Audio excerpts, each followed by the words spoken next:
جلوائے شان عرفان احمد رضا، جن کی ہر آیتا سنت مصطفیٰ سیدی مرشدی الحمد للہ رب العالمین والعاقبۃ للمتقین والصلاة والسلام علی رسولہ النبی الامین المتین الکریم، اما بعد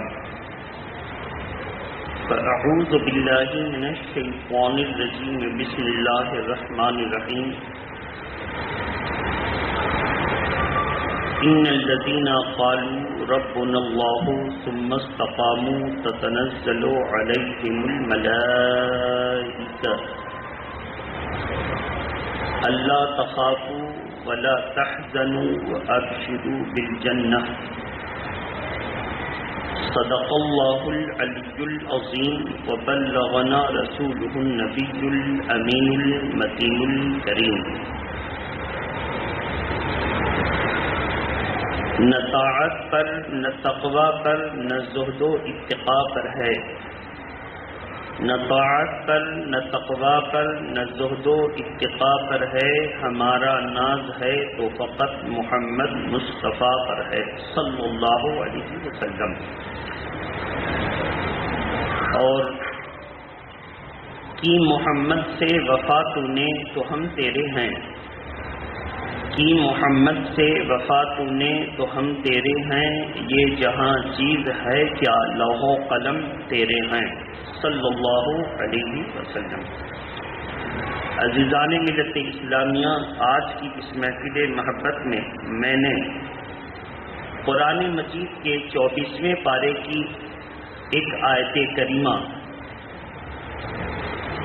کی تلاوت کا شرف حاصل کیا ہے، جس سے روشنی لے کر ہمیں سرکار مفتی اعظم ہند، زمانے کی ضرورت کی بنیاد پر جن کو مفتی اعظم عالم کہا گیا، اس لیے کہ پوری دنیا کے لوگوں نے احتجاج کیا کہ آپ نے جو سرکار مفتی اعظم ہند کہا ہے تو کیا وہ آپ ہی کی رہنمائی کرتے تھے یا ہندوستان کے دوسرے ممالک کی بھی رہنمائی کرتے تھے؟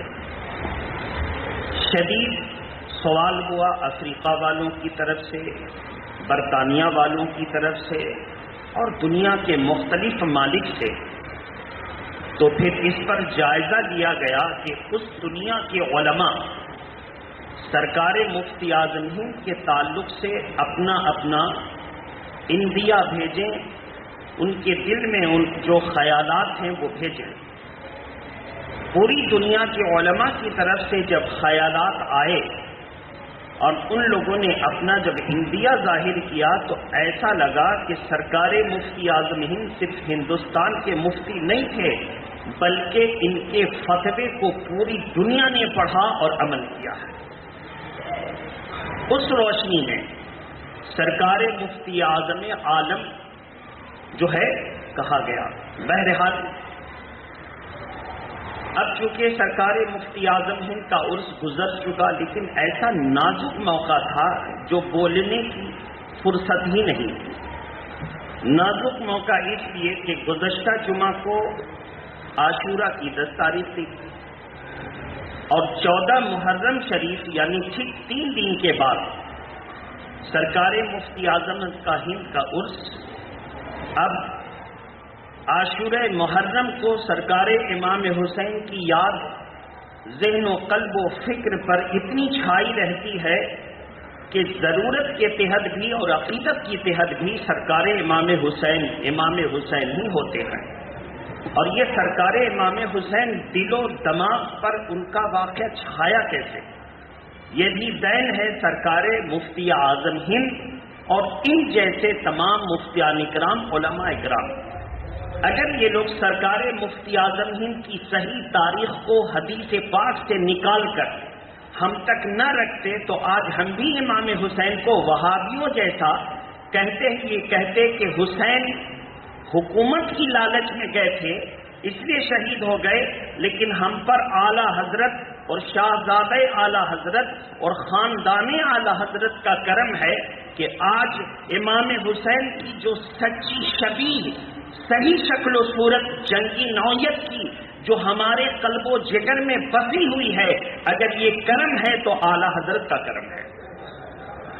یہاں پہ ہم تمام بزرگان دین کی بارگاہ میں خراج عقیدت اس طرح پیش کرتے ہیں کہ کرم ہے ہندی مسلمانوں پر سارے بزرگوں کا، چاہے کسی خانقاہ سے تعلق ہے، کرم ہے ہندی مسلمانوں پر۔ اس لیے ہم کہتے ہیں کہ بہار کی سرزمین پر ہم نے دیکھا کہ شرف الدین احمد یحییٰ منیری ثم بہاری کی وہ کاوشیں ہیں کہ جو ان سے سٹ گیا وہ سنی کہلا رہا ہے، جو ان سے چمٹ گیا وہ اپنے آپ کو اہل سنت و جماعت بھی کہتا ہے، اور جب فتویٰ پڑھنے کی بات آتی ہے تو سرکار اعلی حضرت کا فتویٰ پڑھتا ہے۔ ہم نے دیکھا یو پی کے سرزمین پر بہت کم مثال ہم دیں گے کہ مختوم پاک مختوم سمنا سے چمٹ گیا، اور جو مختوم سمنا سے چمٹ گیا وہ اعلی حضرت سے چمٹ گیا۔ پتہ یہ چلا کہ ان بزرگوں کا بھی کرم ہے کہ انہوں نے اہل سنت و جماعت کی شبیہ اور جسم کو بچا کر کے ہمیں دیا، جسے اعلی حضرت نے بغیر کسی کے لومہ لعین پوری دنیا میں اس کو پھیلا دیا۔ آپ آندھرا چلے جائیں، آسام چلے جائیں، راجستھان چلے جائیں، کسی بزرگ کا ڈنکا بجتا ہو، بامبے چلے جائیں، حاجی علی اور حاجی ماہمی رضی اللہ تعالی عنہما کا ڈنکا بجتا ہو، لیکن جہاں چلے جائیں آپ وہاں کے جلسے میں دیکھیں گے کہ آپ وہاں یہ محسوس کریں گے کہ یہ ان بزرگوں کا فیض جاری ہے، لیکن نعرہ لگ رہا ہے تو اعلی حضرت کا نعرہ لگ رہا ہے۔ وجہ کیا ہے؟ وجہ بتائیں گے۔ وجہ یہ ہے کہ سرکار اعلی حضرت فاضل بریلوی نے اپنی مختصر ترین زندگی میں اتنی کتابیں لکھی، اور سرکار مفتی اعظم عالم نے اپنی قمری اعتبار سے 92 سال اور شمسی اعتبار سے 88 سال، شمسی اعتبار سے 88 سال اتنی کتابیں لکھیں کہ آج جب ہم تمام دنیا کے علماء کو جزیہ کی ضرورت پڑتی ہے، جزیہ کیا ہے؟ قربانی کے جانور پر صرف قربانی ہی ہوگی یا عقیقہ بھی ہو سکتا ہے؟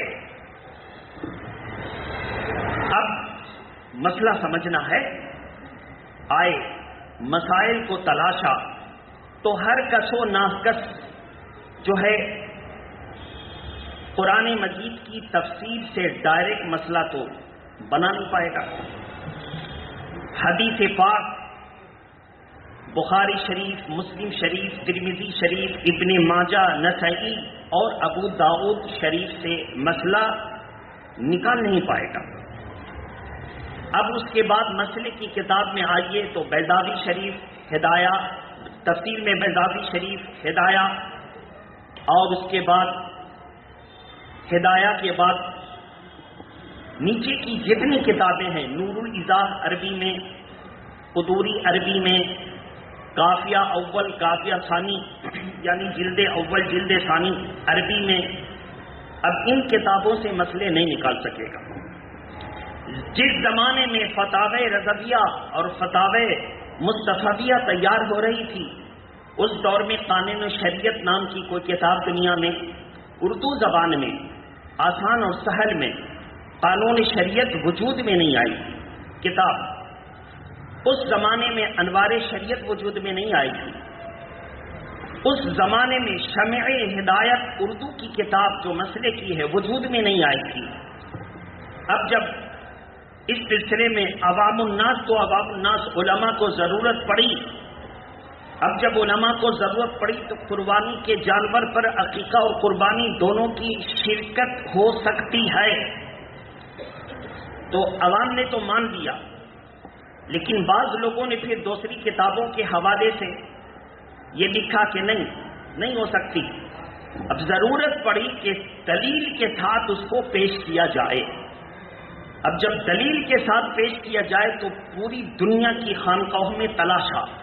اے سرکار غریب نواز درود شریف پڑھیں. اللہم صلی علی سیدنا شفیعنا حبیبنا مولانا محمد وآلہ وصحبہ وبارک وسلم. صلاۃ و سلام علیک یا رسول اللہ. توجہ سے سنیں گے, پوری دنیا کی توجہ آج سب کو چھوڑیے ہندوستان والوں کی.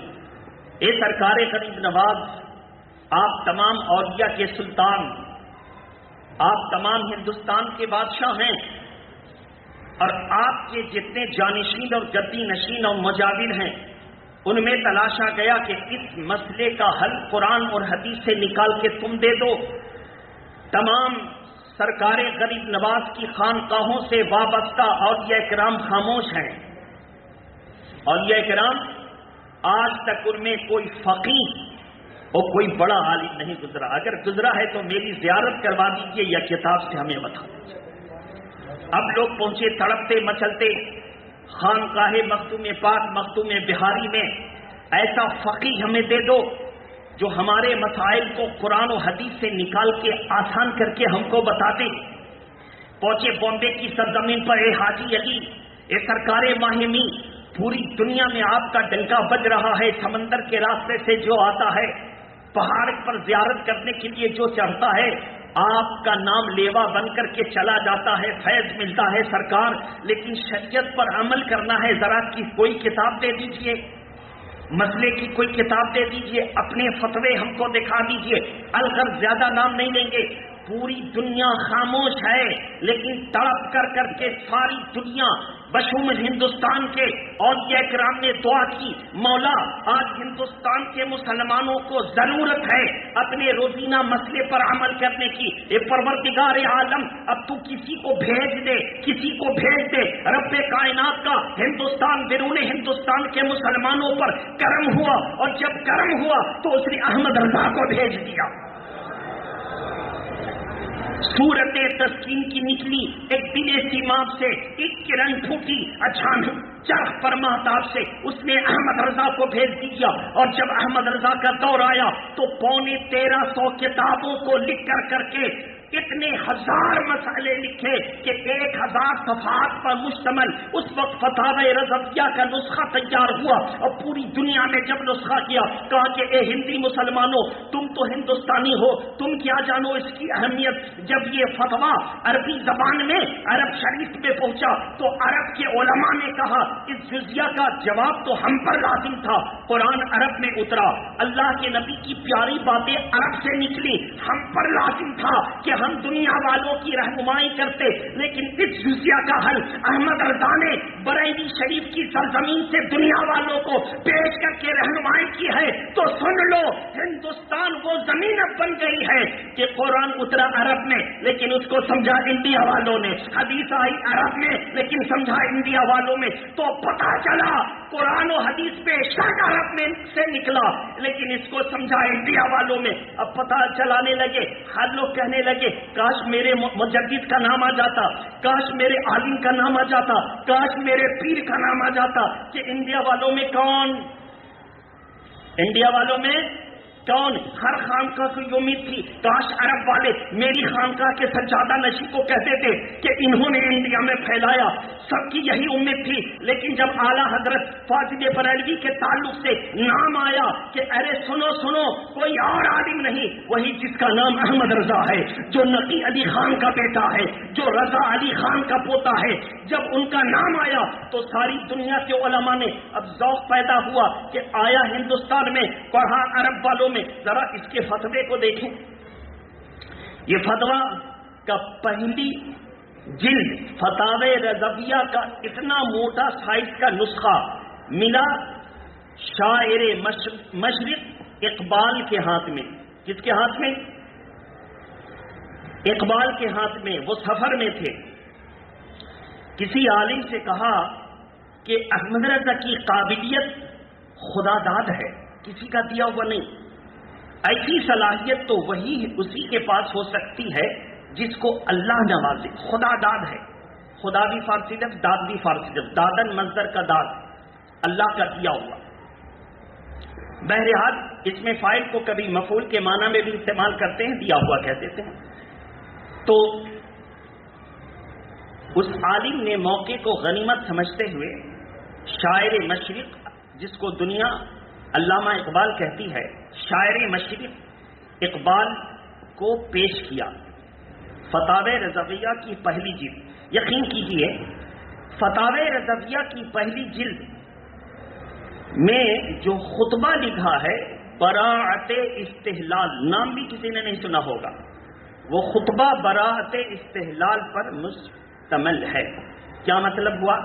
یعنی خطبہ ہی جو ہم لوگ پڑھتے ہیں نا، الحمدللہ نحمدہ ونصلی علی رسول کریم، اس خطبہ کو اس انداز میں پڑھا ہے کہ فتاوی رضویہ میں جتنی کتابوں سے، چاہے وہ احادیث کے ذخائر میں سے ہو، چاہے وہ تفسیر کے ذخائر میں سے ہو، چاہے وہ فتاوی کے ذخائر میں سے ہو، چاہے وہ مجمع کے ذخائر میں سے ہو، چاہے وہ جامع کے ذخائر میں سے ہو، کسی ذخائر میں سے ہو، چاہے وہ سنن، اب یہ اصطلاح پھر ہم کریں گے تو مشکل میں پڑ جائیں گے، سنن کے ذخائر میں سے ہو، ان تمام ذخائر کی کتابوں کا نام خطبہ میں ڈال دیا اور اس انداز میں خطبہ تیار کیا کہ عام آدمی پڑھے تو خطبہ لگے، اور جب ایک فقیہ پڑھے تو پکار اٹھے۔ اللہ کی قسم اس فتوے میں جتنی کتاب کا حوالہ ہے سب کا نام خطبہ میں گنا دیا گیا ہے، سب کا نام خطبہ میں۔ اور سب کیا کرتے ہیں، ہم لوگ جب کوئی کتاب لکھیں گے تو اس کے آخر میں جہاں جہاں سے ہم نے ریفرنس دیے، کیا دیے، ثبوت دیا، جہاں جہاں سے حوالہ دیا، ہم لوگ آخر میں لکھتے ہیں کہ فلاں کتاب صفحہ نمبر اتنا، فلاں کتاب صفحہ نمبر اتنا، فلاں کتاب صفحہ نمبر اتنا۔ اب آپ دیکھ لیجئے 1 2 3 4 5 10 100 1000، اب جا کے دیکھ لیجئے کہ یہ جواب کہاں سے لائے، فلاں کتاب سے۔ اعلیٰ حضرت نے تو پہلی جلد کا خطبہ ہی ایسا لکھا کہ سب کا ریفرنس اس میں دے دیا۔ جب اس خطبہ کو اہل عرب کے سامنے پیش کیا گیا، کہا اے لوگو اب احمد رضا کے فتوے پر آنکھ بند کر کے عمل کر لو، کیونکہ اس نے جو لکھا ہے اس کا حوالہ دے دیا ہے، اس نے جو لکھا آیت اور سرکار مفتی اعظم ہند کا۔ درود شریف پڑھیں، اللہم صلی علی سیدنا شفیعنا حبیبنا مولانا محمد وآلہ واصحابہ وبارک وسلم، صلاۃ و سلام علیک یا رسول اللہ صلی اللہ تعالی علیہ وآلہ وسلم۔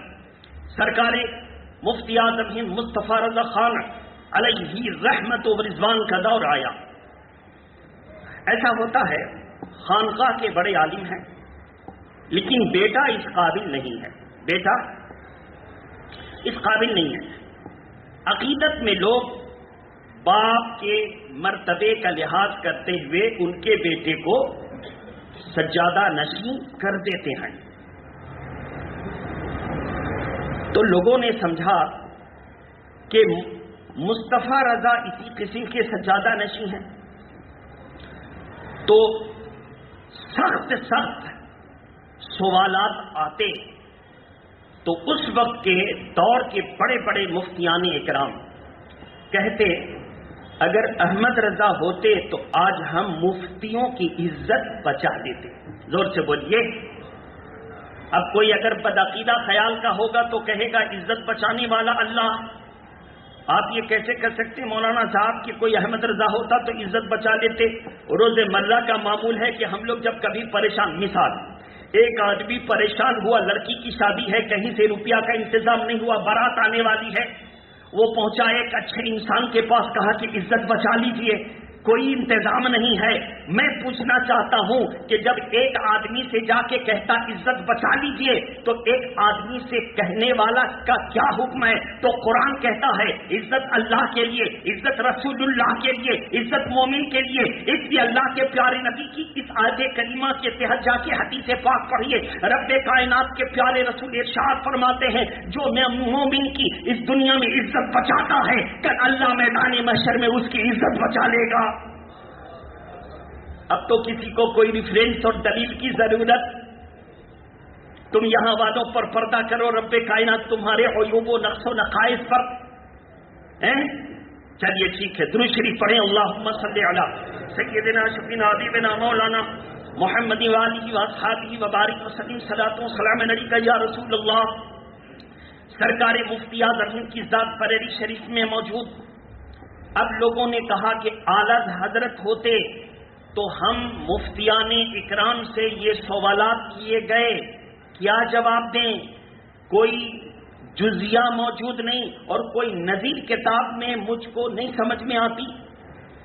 نظیر کا مطلب اس قسم کے سوالات کے جواب کسی کتاب میں نہیں ملتے، اور کریں تو کیا کریں؟ خیر، ان لوگوں نے اس استفتے کو، سوال نامہ کو، جس عالم کے پاس آتا وہ اپنی درخواستیں پن کر کے سرکار مفتی اعظم ہند کی بارگاہ میں بھیجتا. اے آقا، یہ معاملہ ایسا ہے، آپ شہزادہ اعلیٰ حضرت ہیں، سینے کا علم تو آپ ہی کو ملا، سینے کا علم، صحیفے کا علم ہم لوگوں کو حاصل ہوا. صحیفہ مانے کتاب، کتاب کے ذریعے جو علم ملا، سفینہ کے ذریعے جو علم ملا یعنی کتاب، سفینہ اور صحیفہ کے ذریعے ہمیں سینے کا علم تو آپ ہی نے لیا. اے میرے آقا، تو اب بتائیے، میں تو اس سوال پر اس کا جواب لکھ چکا ہوں، سوال بھی دیکھ لیں اور جواب بھی دیکھ لیں.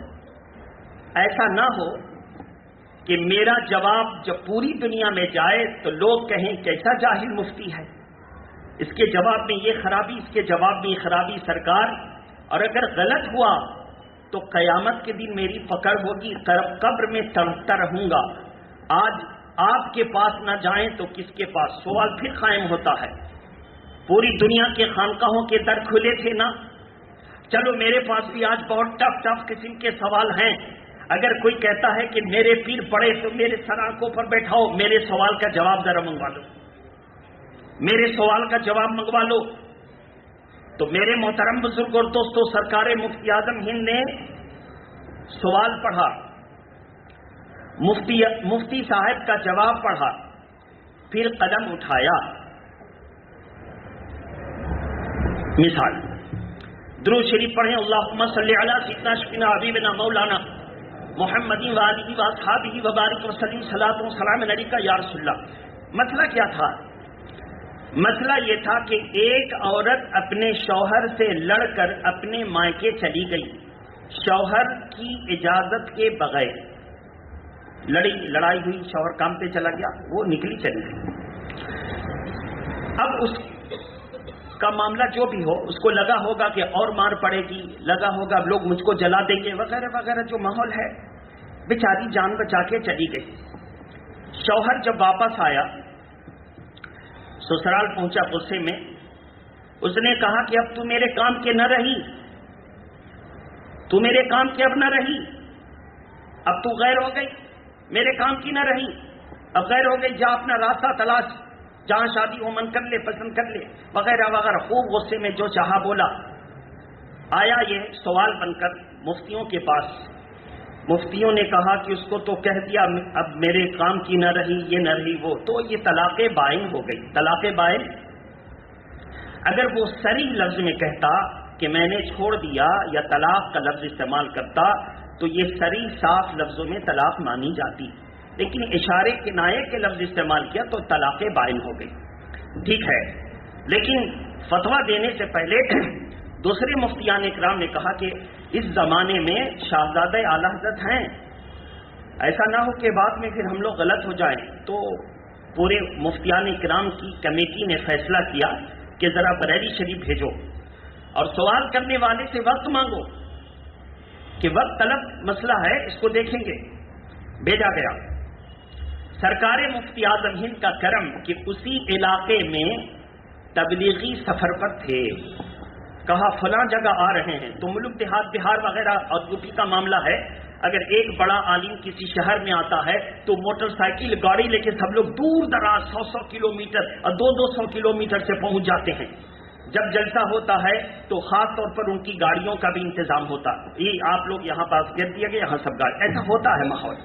اور پھر لنگر چلتا ہے سب کے لیے عام، وہ دور دراز سے آئیں گے، کہاں جائیں گے، ایسا ہوتا ہے ماحول. تو ایسا ہی ہوا. ان میں یہ مفتیان اکرام بھی پہنچے، اللہ ان کی شان بھی بلند فرمائے. بہت محنت سے فتویٰ لکھا تھا ہم تعریف کرتے ہیں ان لوگوں کی جو محنت سے اپنی قوم کو سنوارنے کی کوشش کرتے ہیں۔ بہرحال سرکار مفتی اعظم ہند نے دیکھا، کہا کہ قائل کو بلاؤ۔ کیا کہا؟ جس کا معاملہ تھا اس کو بلایا گیا۔ خیر رات کے جلسے میں تو نہیں آ سکا، خبر کی گئی، وہ موٹر سائیکل سے صبح میں اس کو لایا گیا، رکھا گیا، گواہ جو تھے ان کو بھی لایا گیا، آ گئے سب لوگ۔ ناشتہ کا وقت ہے، سرکار مفتی اعظم فجر کی نماز پڑھتے ہیں، چاش پڑھتے ہیں، اشراق پڑھتے ہیں، وظیفہ پڑھتے ہیں، فارغ ہوتے ہیں، ناشتہ دیا جاتا۔ لوگوں کے سوالات ہے، حضرت یہ معاملہ، یہ پریشانی، یہ دکھ، یہ تکلیف، سرکار سب کو تعویذ دیتے ہیں، ایک دم عام۔ اس کے بعد معاملہ آیا، حضرت اب علماء کی میٹنگ ہوگی، آپ کو اس میں جو ہے ہم لوگوں کی رہنمائی کرنی، یہ ٹائم ٹیبل رکھا گیا۔ سرکار مفتی اعظم نے کہا سائل کہاں ہے؟ سائل آیا، کہا تم نے جو کہا میرے کام کی نہ رہی، تو یہ میرے کام کی نہ رہی کا کیا معنی؟ کہا حضرت سارے مفتیان اکرام نے کہا ہم نے لکھا ہے کہ طلاق واقع ہو گئی، طلاق بائن۔ کیا؟ اشارہ کنائے کا لفظ ہے بائن، سری نہیں۔ طلاق بائن یا طلاق سری، تو سری نہیں، سری مطلب صاف لفظوں میں، بائن مطلب اشارے کنائے۔ بہرحال سرکار مفتی اعظم ہند نے کہا ٹھہرو، یہ حلت و حرمت کا مسئلہ ہے، حرام و حلال کا۔ کیا بولیے زور سے؟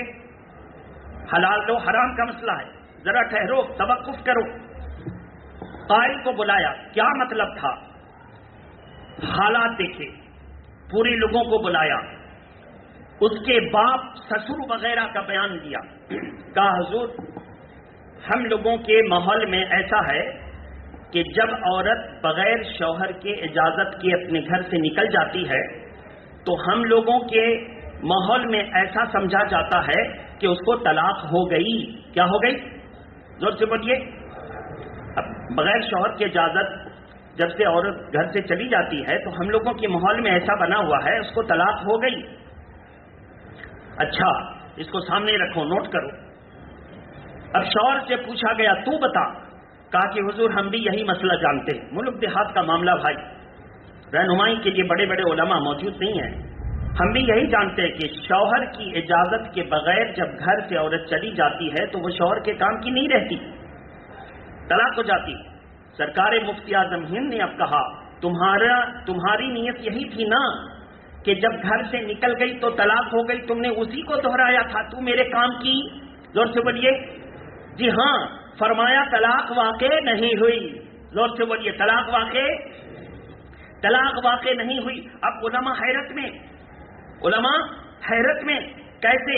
کہا کہ اس نے طلاق کا انشاء نیت نہیں کی تھی کہ تو چلی جا، میرے کام کی نہ رہی، طلاق دینے کی نیت نہ کی تھی، اس کے ذہن میں بنا ہوا تھا کہ جو عورت چلی جاتی ہے وہ آٹومیٹک طلاق ہو جاتی ہے، اسی کو دوہرا رہا تھا، طلاق دے نہیں رہا تھا۔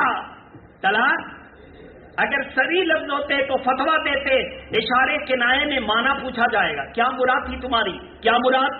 زور سے بولیے، کیا مراد تھی؟ مراد اس کی طلاق کی نہیں تھی، وہ جو جاہلیت کے دور کا مسئلہ اس کے ذہن میں تھا وہی، طلاق نہیں ہوئی۔ اب جب یہ فتویٰ باہر آیا، کانپور گیا، الہ آباد گیا، یہاں گیا، وہاں گیا، تو ان لوگوں نے جب سوال دیکھا، جواب مفتیوں کا دیکھا، پھر مفتی اعظم ہند کا فتویٰ دیکھا، سب کا فتویٰ تھا طلاق ہو گئی۔ مفتی اعظم ہند نے کہا طلاق واقع نہیں ہوئی۔ اب جب فتویٰ گیا کہا اللہ کا شکر ہے کہ میں نے سمجھا تھا، اعلیٰ حضرت کے جانے کے بعد اب گدی صرف عقیدت میں سنبھال دیا گیا ہے، کوئی موجود نہیں ہے، مگر مصطفیٰ رضا نے ثابت کر دیا ہے احمد رضا نہیں ہے تو شہزادہ احمد رضا ہے، جو پورے ہندوستان کو چلا رہے ہیں، جو پوری دنیا کو چلا رہے ہیں، وہ سرکار مفتی اعظم ہند۔ یہی بات تھی جب سرکار مفتی اعظم ہند کا وصال کا وقت قریب تھا تو دنیا پوچھ رہی تھی اب کون سنبھالے گا، اب کون سنبھالے گا۔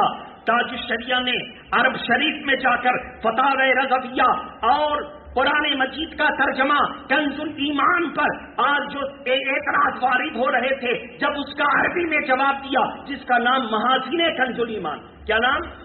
محاسن کنز الایمان۔ جب تاج الشریعہ نے جواب دیا تو عرب کے علماء نے کہا یہ احمد رضا کا پوتا، کہا ہاں، کہا باپ کا علم اگر دیکھنا ہے تو تاج الشریعہ کو دیکھ لو۔